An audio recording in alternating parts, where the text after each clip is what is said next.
안녕하세요. 세상만사 이런저런 별일이 많다지만 저 같은 경우도 있을까 싶어서 이렇게 사연 보내봅니다. 막상 정말 어떤 말부터 시작해야 될지 모르겠네요. 일단 먼저 제 이야기하자면 저는 올해 30대 초반의 남자입니다. 제 나이대의 남자가 그렇듯 저도 정말 진지하게 결혼하고 싶었고 그렇게 결혼 전제로 만나던 여자 있었습니다. 그녀 친구의 소개받아서 만났던 여자였고 그 여자친구와 3년 정도 연애했습니다. 3년의 연애 기간 동안 사귀면서 초반에는 순탄하지만 않았는데 연애하는 동안에 한 번 헤어진 적도 있었습니다. 여친이 저를 만날 때 취준생이었죠. 취업을 정말 하고 싶어 했으나 그때마다 낙방하여 1년 동안의 기간 동안 히스테리가 너무 심하였습니다. 자신이 낙방하여 화가 나는 부분에 대한 것들 저에게 화내고 욕성하며 풀었거든요.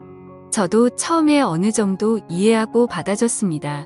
오죽하면 낙방하는 날만 되면 제가 눈치 너무 보고 있던 게 느껴졌는지 여친이 저한테 우리 그냥 잠시 동안 서로 각자의 시간 좀 가져보자며 저랑 어울릴 시간 동안 지금 일에 집중해서 취업부터 해야 할 것 같다며 서로 그렇게 헤어졌었습니다. 그만큼 여친이 성격이 좀 있는 편이었습니다. 그렇게 여친과 헤어진 지 얼마 지나지 않아 여친이 대기업에 취직하게 되었고 취직하자마자 저한테 연락 와서 그동안 자기 때문에 정말 미안했다며 밥 한번 같이 먹고 싶다라는 말에 다시 만나게 되었습니다. 그리고 취직한 이후로 2년의 기간 동안 사실 별 문제 없었습니다. 여전히 여친의 성격적인 부분으로 인해 문제가 좀 있었으나 본인이 취업하면서 자존감을 회복했는지 화가 나면 여전히 성격이 나오긴 했지만 웬만해서는 화를 내지는 않더라고요. 저희의 연애는 20대 후반부터 시작해서 30대로 이어지자 양가 부모님께서도 이제 다 알고 계셨고 슬슬 여친 집에서 결혼할 나이인데 왜 인사 오지 않느냐며 말하셨다고 하더군요. 제가 아직 능력이 부족해서 집을 살 형편이 안 되어 말 못 꺼냈다고 말하니 여친이 저보고 사회초년생 주제에 무슨 집이냐며 다 늙어서 결혼할 거야 라는 말에 저도 납득하고 인사드리러 갔습니다. 그런데 처음 보자마자 장인어른은 자신의 재산은 다 필요가 없다며 무남동녀 외동딸이라 어차피 줄 데가 없으니 결혼할 때 자가로 가지고 있는 아파트가 있는데 거기서 일단 살라고 하시더군요. 장인어른은 대기업 회사원으로서 일하시다 은퇴하시고 고문으로 일하고 계신다고 들었습니다.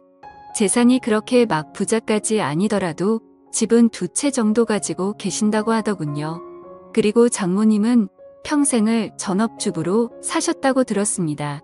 사실 저희 집 형편은 아내 집에 비해서 그렇게 넉넉한 편이 아니라서 제가 결혼하는 비용도 겨우 마련할 정도였죠. 집에 손을 벌리거나 그런 기대는 할 수조차 없었거든요. 아버지께서 하시던 일이 잘 안 되셔서 빚만 느셨고 제가 월급 받은 돈으로라도 도와드리려고 하자 이 돈마저 주면 너는 결혼 어떻게 할 거냐며 오히려 부모인 내가 도와주지는 못해도 너 돈만큼은 너가 결혼하는데 쓸 수 있도록 모으라며 말하셨습니다. 그렇게 모은 돈 1억에 아버지가 그래도 결혼한다고 모으신 돈 3천만 원 주셨습니다. 그렇게 저희는 결혼을 하기로 했습니다. 결혼이 생각보다 참 복잡하고 힘들더군요. 아내와 저는 결혼 예식장부터 예물 신혼여행까지 많이 다니며 알아보는 과정 중에 의견 차이로 사소한 다툼이 좀 많았습니다. 순간 결혼식 준비하다가 헤어진다는 커플들이 이해가 되더라고요. 저는 최대한 아껴서 미래를 준비하려는 저와 다르게 한 번뿐인데 최대한 성대하게 하고 싶은 아내 때문에 정말 많이 싸웠습니다. 그래도 어찌어찌 이야기 진행하여 결혼식 전날 자기는 친구들이랑 결혼 전에 밥도 사주고 놀고 오겠다고 말하며 저보고는 총각 파티하러 가라고 하더군요. 알겠다 하고 갔지만 저희 친구들도 제대로 노는 친구들이 없었기에 그냥 적당히 1차 식사 2차 호프집에서 간단히 술 한잔하고 자정이 되기 전에 집에 들어왔습니다. 그리고 아내에게 전화를 걸어보니 전화를 안 받더군요. 한참 연락하니 그제서야 시끄러운 곳에서 전화 받으며 오늘 같은 날 적어도 마음 편히 놀게 해줘야 하는 거 아니냐며 왜 이리 계속 연락하냐며 성질을 내더군요.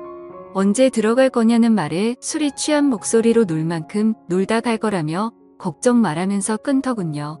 밤이 늦어질수록 그런 게 신경 쓰이기도 했으나 그 뒤로 연락도 안 받고 결국 저도 포기하고 잠자리에 들었습니다.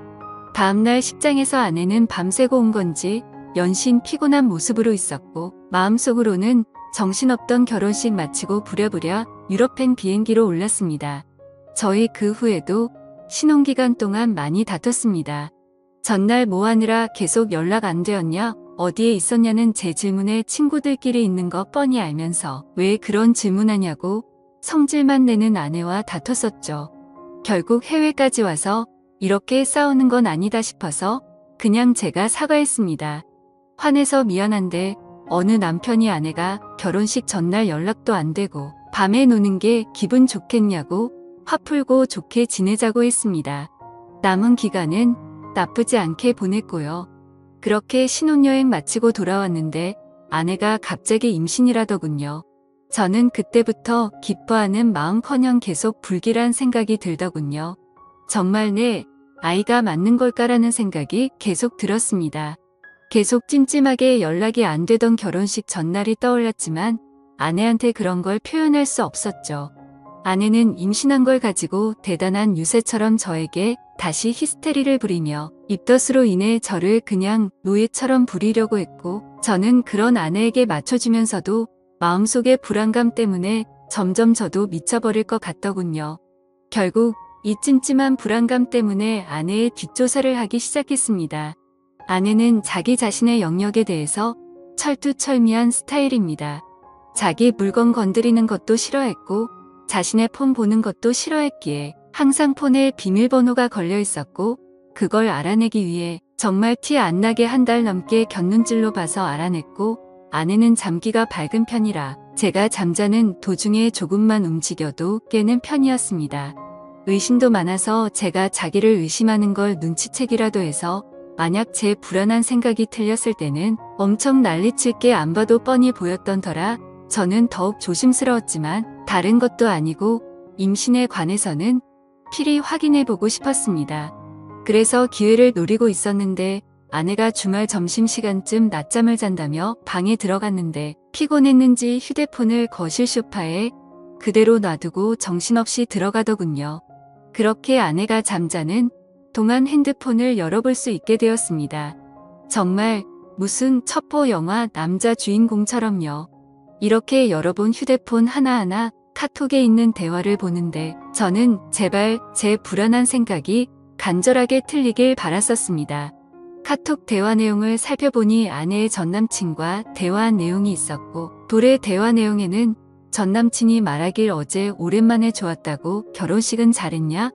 며 대화를 나누다가 아내가 갑자기 임신 이야기를 전남친에게 말하자 전남친은 말하길 그거 혹시 내 아이 아니지? 라고 남겨져 있더군요. 아내는 그 말에 몰라. 설령 네 아이가 맞더라도 아이 낳으면 지금 신랑 아이지라며 제 이름을 적어놨더군요. 전남친은 당황했는지 네가 안전하다고 했잖아 라는 말에 답변에 안전하겠지. 누구인지 티 안 나잖아. 꽤 스릴 있다며 라고 대화를 주고받았습니다. 그 이후로도 주기적으로 한 번씩 만났는지 오늘 볼래? 어디 모텔에 먼저 가 있어?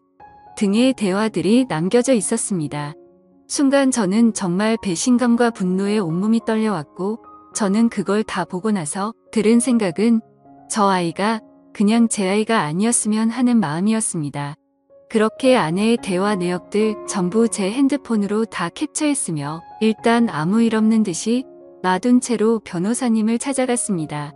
변호사님께 상황에 대한 이야기를 말씀드리고 상담을 받아보니 이 정도 증거를 확보하셨으면 이혼 사유로 충분히 해당된다고 합니다. 그리고 증거는 많을수록 좋으니 지금보다 더 구할 수 있으면 최대한 구해놓으라고 하시네요. 그렇게 지옥 같은 시간을 감내하며 한동안 증거들을 모은 다음 장인어른 집에 가게 된 날 다 터뜨려 버렸습니다. 아내의 대화 내역부터 시작해서 바람피는 상대의 사진을 들이밀며 저는 말했습니다. 장인어른과 장모님도 아시는 이 사람이랑 바람을 피웠고 뱃속의 아이도 제 아이가 아닐 수도 있다고요. 제 말을 믿지 못한 장인어른과 장모님에게 저는 증거물을 보여드렸고 제가 보여준 사진들을 보면서 어쩔 줄 몰라 하시더군요.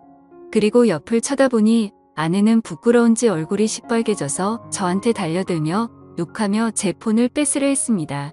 저는 그 와중에도 이 여자랑 못 살겠다고, 그리고 이런 여자가 뻔뻔하게 당당하게 사는 것도 아니라고 본다고 이미 이 여자 회사 팀장과 동료들에게 메일로 모든 자료들까지 다 돌렸다고 말했습니다.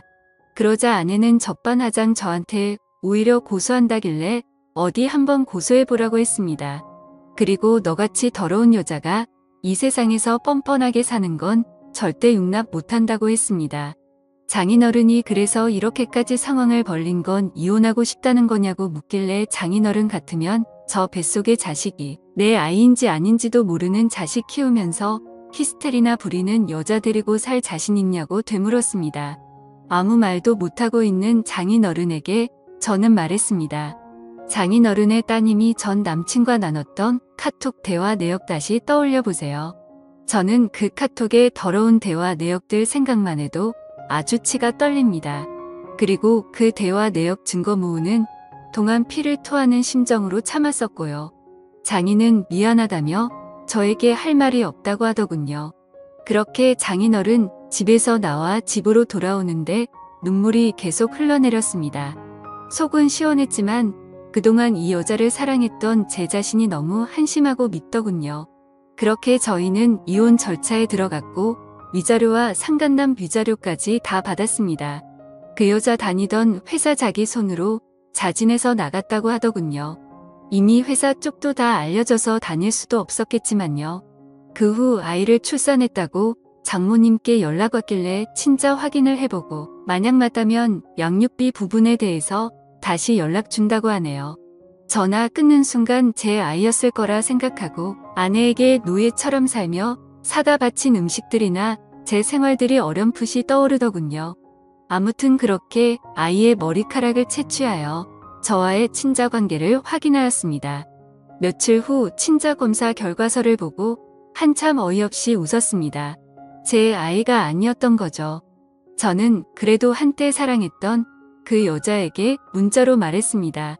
이제 전남친이라는 자식에게 찾아가서 돈 달라고 하라고. 이제 두 번 다시는 나 찾지도 연락할 생각도 하지 말라고 욕을 잔뜩 적어서 보냈습니다. 그렇게 시간이 흘러 그 일이 있었던 지도 벌써 3년이 지났네요. 요즘 유튜브 채널에서 여러 가지 사연들을 보면서도 문득 그때 생각이 들어서 감정이입이 제대로 되더라고요. 결론적으로는 그 이후로 결혼 안 하고 살아가는 게 잘하고 있는 것 같다는 생각이 드네요. 지금까지 제 사연을 들어주셔서 감사드려요.